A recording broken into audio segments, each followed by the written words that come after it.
Hallo Leute, ich muss dieses Video aussetzen. Ein Update steht an. Also müsst ihr leider nur mit Lena Vorlieb nehmen. Ich hoffe, ihr haltet durch. Und bis demnächst. Tschüssi. So, auch ein Hallo von mir. Theo ist im Update-Urlaub und hier sieht man nochmal visualisiert die Runde 260 Kilometer. Jetzt kommen gleich die Kosten. Katsching. Genau, 22 Euro Sprit und Maut 0 Euro.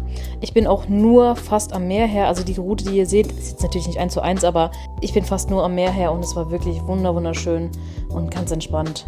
2,5 Stunden. Kurzer Disclaimer, bevor es jetzt gleich zur Roomtour geht. Ich habe ein bisschen Stress im Nachhinein gehabt mit dem Airbnb-Host. Es wurde mir was unterstellt, was ich nicht gemacht habe. Konnte ich aber auch beweisen durch anhand von Videos und das hat sich auch alles geklärt und ich habe auch mit Airbnb gesprochen und die haben sich auch entschuldigt. Alles gut, aber ich will es halt gerne nicht promoten. Ich habe es halt trotzdem natürlich abgefilmt und ich werde es jetzt hier zeigen, aber keine näheren Informationen dazu geben. So, wir fangen jetzt nicht direkt schon in der Bude an, sondern einfach mal außen, weil das ist auch einfach wild hier. Das hier ist sozusagen die Wäschespind von allen 11 Stockwerken und hier geht es halt einfach direkt hoch. Ist halt einfach wahnsinnig witzig, weil das hier ist das Zimmer zu meinem Schlafzimmer und ihr seht schon, ihr könnt halt dann durchschauen und dann hinten ist einfach die Strandpromenade. Das ist einfach witzig, wirklich. So, gehen wir mal rein. Jetzt haben wir Licht angemacht. Auch sehr nett ein Fenster. Okay. Jo, Spiegel, also das Opfer Ablage. Der Stuhl, der darf halt nirgendwo fehlen. Hier ist nochmal ein extra Schlafzimmer. Die Bude ist ausgerichtet für 4 Personen. Ein Einzelzimmer, da Einzelbett. Auch Fenster. Das ist meins. Auch mega schön. Genau, das ist halt wie gesagt der Schlauchflur. Hier ist nochmal das Schlafzimmer. Hier ist dann das Badezimmer. Hat alles, was man braucht. Dusche, WC und neuer Waschbecken. Also die Bude ist schon ein bisschen älter. Sieht man jetzt auch hier einfach die Fliese. Also Möbel und so sind halt auch schon ein bisschen was älter, aber ganz ehrlich, scheiß drauf. Also war günstig. Lage, Leute. Hat auch alles. Ist auch top ausgereicht, also hat auch alles, Töpfe und Besteck und alles ist auch hier. Waschmaschine, Mikrowelle, ein paar Sachen sind von mir, wie halt Bialetti, der Reiskocher, Wasserkocher ist auch von mir. Und ja, hier Smart TV, WLAN ist auch da, Sofa, mein Fahrrad darf auch natürlich nicht fehlen, Essbereich. Und hier ist es halt auch ganz nett, ist halt so meine Arbeitsstation. Ist halt immer geil, da achte ich jetzt nicht so drauf, weil normalerweise muss mein Rücken das hier an sowas aushalten. Aber es ist natürlich geil, wenn ich jetzt halt einfach so einen Arbeitsbereich wirklich habe. Aber um ehrlich zu sein, habe ich mir halt das Airbnb halt nur geholt. Genau deswegen. Also genau wegen dieser Aussicht habe ich halt dieses Airbnb gebucht. Ich habe das Foto gesehen gehabt und habe direkt gesagt, okay, buchen. Weil Leute, jetzt mal ehrlich, zieht euch das bitte rein. 11. Stock, direkt am Meer. Leute, ich muss hier raus. Ich gehe den Aufzug, fahre ich runter oder die Treppen, gehe hier raus, einmal über den Zebrastreifen, 50 Meter und ich bin direkt am Meer. Leute. Übrigens, da steht mein Swiftie. Einfach legendär, wirklich. Und dann, wie gesagt, da hinten, da muss man einmal nochmal rüber und dann ist man halt dann in 200 Kilometern in Almenekka. Hinten ist auch ganz cool noch. Aber wie gesagt, die Bude an sich, 4 von 5, safe 4 von 5, alles easy, alles super. Habe alles da, hat alles gepasst, mega. So, guten Morgen aus dem wunderschönen Almenekka. Hab's wahrscheinlich wieder falsch ausgesprochen, sorry für das. Ich bin gerade auf dem Weg zu meinem Wimpernlifting. Dahin. Mein Airbnb ist ein bisschen, das heißt außerhalb, aber der Ort zieht sich halt extrem in die Länge. Oh, wartet mal, ich muss euch was zeigen. Kitty Cat.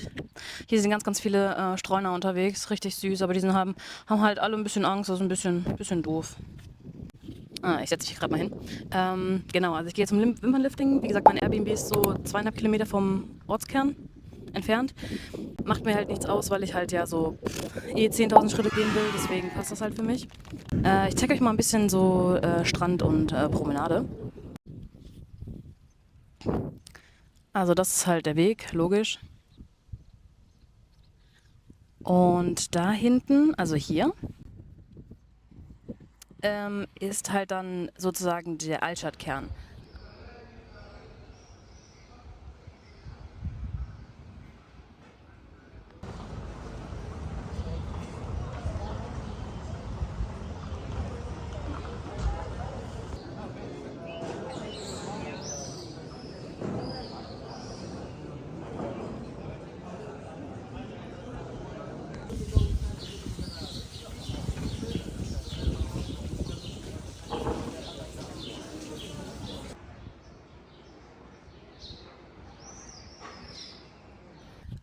Hier vorne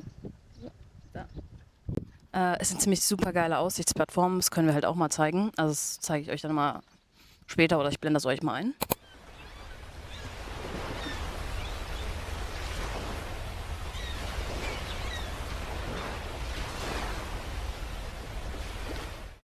So, fertig vom Wimpernliften. Moment, das Ergebnis. Zur Belohnung habe ich mir noch einen Matcha Lavendel geholt. Und das ist so ein ganz, ganz cuter kleiner Coffeeshop. Der ist, naja, hinter dem Busch.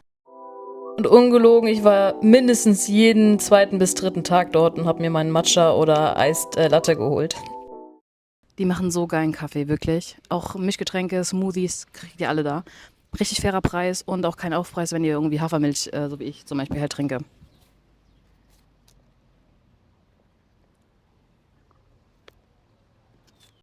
Fun Fact daneben ist ein Piercing und ein Tattoo-Studio.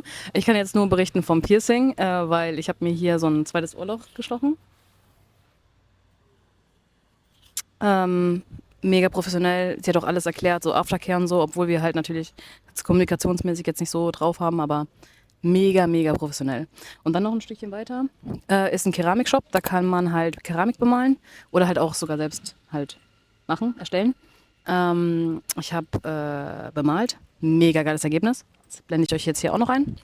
Ich habe mich hier für eine große Müslischüssel entschieden. Am Anfang kriegt ihr so einen Zettel, da könnt ihr bis zu 6 Farben auswählen.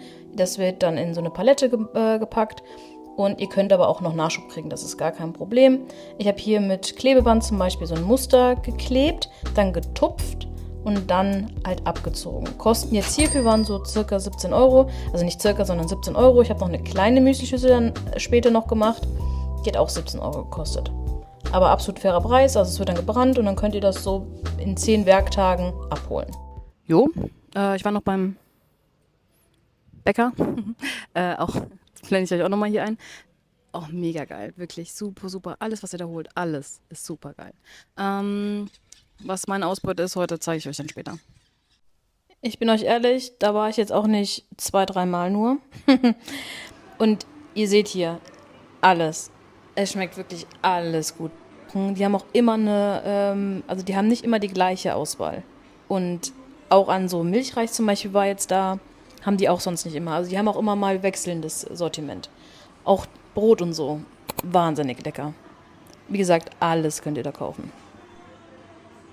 So, jetzt bin ich wieder zurück. Meine Ausbeute. Einmal plain, aber keine Ahnung warum, aber es ist halt einfach Milchreis. Richtig geil. Und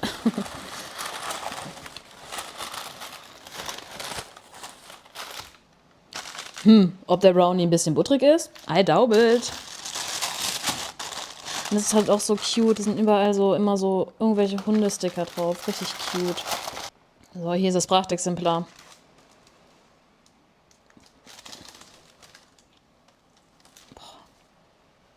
Richtig lecker, wirklich. Richtig, richtig geil. Kann ich nur empfehlen. Das ist noch ein weiterer Aussichtspunkt in die entgegengesetzte Richtung. Ein kleiner Turm, hier nochmal die Adresse. Und ja, es ist wunderschön da. 15 Minuten brauchte ich von meinem Airbnb. Ist sehr, sehr ruhig. Da ist auch noch eine kleine Bucht.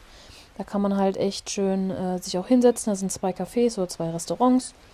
Und dann kann man sich da halt schön abends noch direkt ans Meer setzen. Also empfehlenswert. Hier ein Ort, den ich wärmstens empfehlen kann, weil ich denke, das sollte man einfach mal gesehen haben, wenn man da in der Nähe ist. Das sind diese Höhlen von Nerja. Gleich kommt auch die Adresse. Das sind ca. 25 Minuten mit dem Auto entfernt gewesen von Almuneca. Und diese Ausmaß, diese riesige Höhle, das war einfach wirklich wahnsinnig zu sehen. Und auch, dass Menschen da früher gelebt haben drin. Einfach Wahnsinn. Ich würde euch empfehlen, Online-Tickets zu holen, also bei Get Your Guide oder so, weil die Warteschlangen schon sehr lang waren. Dafür, dass es halt im Mai war. Das hier war auch dann so ein Nachbarstrand, also das von einem Nachbarort von Almuneca. War ein kleiner Wanderweg, kann man hier auch gut sehen. Ist man halt dann so an der Küste sozusagen hergelaufen. Genauer sieht man es jetzt besser, den Weg. Und was ein kleiner Witz halt, oder was ich halt ganz funny fand, das ist jetzt gleich eine Brücke, die ihr sehen werdet. Und da ist sozusagen so ein Fenster mit drin, dass man halt da runter auf den Boden schauen kann.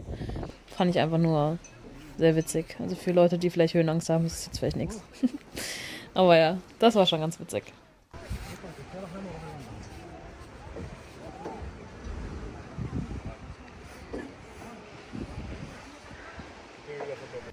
Hier war ich in Granada und das, was ihr seht, das ist die Alhambra. Aber keine Alhambra für mich, weil die Tickets waren einfach schon wochenlang vorher ausgebucht und das wusste ich nicht.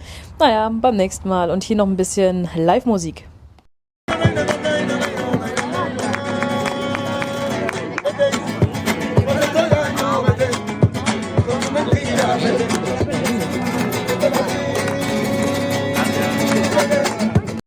Hier ist ja noch eine Aussicht von Malaga.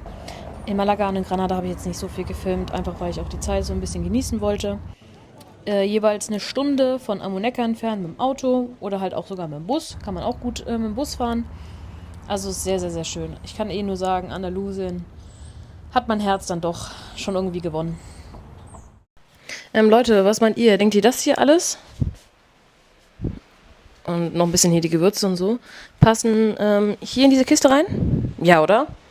Die ist ja auch leer. Also, ich sehe da gar kein Problem. Wenn ihr euch mal gefragt habt, wie viel ich so mit habe, also das ist schon mal das Größte. Hier ist mein ganzes Technikkramzeug drin. Und das ist zum Beispiel, das ist meine Küchenkiste und noch meine zweite Küchenkiste. Und hier sind halt so Zeug, was ich halt einfach... Also sagen wir mal so, Struktur oder Packen ist jetzt nicht so meine Stärke, aber ganz ehrlich, egal. Das ist mein ganzes Badezeug, ja. Dafür, dass ich eigentlich keine Skincare-Routine habe und so, ist irgendwie krass, weiß auch nicht. Naja. Und hier ist meine ganzen Klamotten. Also tatsächlich sind aber auch hier wirklich alle meine Klamotten. Meine Sportklamotten, Unterwäsche, Jacken. Ich habe ja halt für alles halt dabei und ich merke jetzt schon, dass ich habe viel zu viel. Ansonsten sind die ganzen Räume jetzt fertig. Da sind jetzt noch ein paar Schuhe und mein Regenschirm. So, ich muss das hier. Ist ja hier noch ein bisschen mehr. Ich muss ein bisschen aufpassen. Seht ihr, wie viel Struktur ich in meinem Auto habe, ne? Aber kaum zu glauben, dass ihr das alles, was ihr oben gesehen habt, hier gleich reinkriegt. Naja, Sicherheitsladung. Wie heißt das? Sicherung der Ladung. Mal ausgeschlossen, aber ist egal, oder? So, fertig. Fahrrad ist drauf, auch mit der Plakette. Ich glaube, für Portugal ist genau das Gleiche. Ich glaube, nur für Frankreich müsste man die irgendwie drehen. Keine Ahnung. Ich habe sogar hinten noch alles drauf. Und naja, Chaos ist halt. So sieht's aus. Proviant, Zeug, alles. Aber ganz ehrlich, fuck it. Passt alles rein. Let's start to Portugal. So Leute, das war's von Almuneca. Theos Update ist jetzt auch abgeschlossen. Das heißt, dass er dann wieder dabei ist beim nächsten Vlog. Und hier nochmal kurz einfach eine Aufnahme von meinem Fenster aus. Tschüss und schöne Woche euch.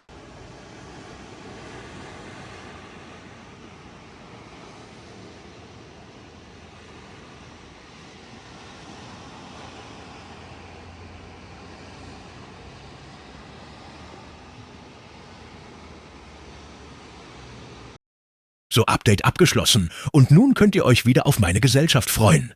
Gerne abonnieren, liken und kommentieren. Bis zum nächsten Vlog.